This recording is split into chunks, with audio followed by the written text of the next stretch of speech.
Bigati na talaga ang SB19 dahil tatlong fashion icon ang kinuha nila at hired para sa kanilang simula at wakas at Damn music video. Rain Dagala, Nick Beltran, Francis Libiran dahil pang world class ang kanilang Damn music video at simula at wakas world tour concert.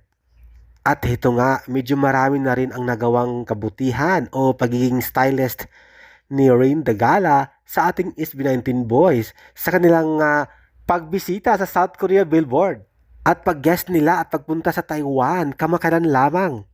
Maraming salamat Rain Dagala at hito pa. Si Nick Beltran ay nagawa na ring pasuotin ang ating boys at rumampas sa runway niya at matagumpay at a very stylish talaga at maganda ang mga suot nilang damit ng ating boys. At hito pa, isa sa mga fashionista o fashion designer itong si Nick Beltran para buuin ang costume o OOTD ng SB19 sa The Music Video at matagumpay yon. Very realistic, artistic ang ating limang boys SB19.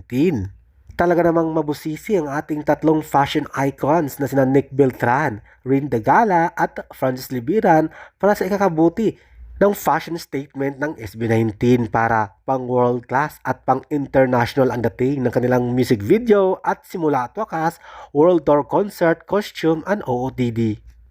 Pinaghandaan, ginalingan at pinaglaanan ng panahon ng tatlong fashion icon ang susuotin ng SB19 sa kanilang The Music Video at World Tour Concert simula at wakas all over the world.